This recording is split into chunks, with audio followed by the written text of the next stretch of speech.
hurricanes, transactions, and contract clauses. So you're buying a house in Florida during hurricane season. What are your options if it's damaged while you're under contract? Welcome back to the channel. My name is Bryan, and I make videos on what it's like to live in the Tampa Bay area. So without further ado, let's dive into this information.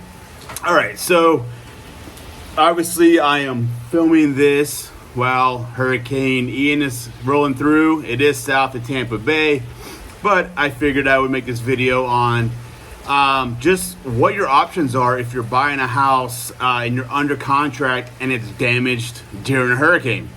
So I'll pop each section of these up. There's 4 sections in the contract that will protect you or give you options, but I'll pop these up on the screen as we go over them, just kind of break them down. And full disclosure, I'm not an attorney or lawyer, so you will want to consult with your attorney. But I just kind of break it down in the contract since it is boilerplate information, and I just kind of go over it and tell you what I think about it. All right, so the first section is lines 439 through 452, and it's section 18G, and it's force majeure. And what that basically is, it's an automatic extension that comes into play when a dramatic event prevents a party's performance or closing from happening.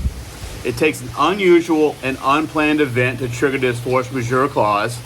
As you can see from a few examples given, such as hurricanes, acts of God, and acts of terrorism. Once the clause is triggered, though, certain time periods, including the closing date, will be extended for a reasonable time up to 7 days after the force majeure no longer prevents performance. Parties should pay attention to the time in relation to the closing date, though, since either party may terminate the contract by delivering a written notice if force majeure continues to prevent performance more than 30 days beyond the closing date.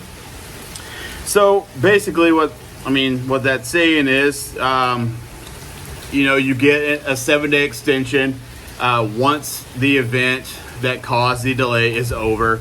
And then, either party, they can cancel the deal if they decide to, if the performance goes more than 30 days beyond the closing date. All right, the next paragraph is lines 508 through 510, and that's section 18L. And that talks about access to property to conduct appraisals, inspections, and a walkthrough. So basically what this section is after a hurricane passes over a property, a buyer often wants to take another look at the property, regardless of whether the buyer is still in the inspection period. This clause generally favors the buyer's request, as it provides that the seller shall, upon reasonable notice, provide utilities, service, and access to property for appraisals and inspections, including a walkthrough or follow-up walkthrough if necessary prior to closing. So, that'll give you the option to, obviously access the property, see if there's any damages that you may want to walk away from, see if there isn't any damages and you're okay with moving forward, that kind of stuff. So the next section is the next following lines 511 through 520, and that's section 18M, and that discusses risk of loss. So what this is, it says if the buyer or seller discover casualty damage from the hurricane, this clause describes the rights and obligations of each party. If the cost to restore the property does not exceed 1.5% of the purchase price, this cost includes the cost of pruning or removing damaged trees. Then the cost is a seller obligation. If the restoration isn't complete prior to closing, the seller will escrow a sum equal to 125% of the estimated cost to complete the restoration. If the cost of restoration exceeds 1.5% of the purchase price, then the buyer has the option to either take the property along with 1.5% of the purchase price, or receive a refund of the deposit, releasing the buyer and seller from all further obligations under contract.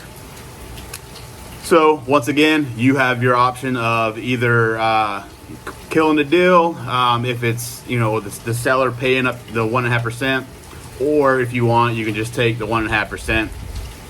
credit and you pay the rest, or just kill it completely. So those 3 sections of the Florida Realtors as-is contract will protect you if you're buying a home and it happens to get damaged during a hurricane or any other, act of God, nature, anything like that, while you're still under contract.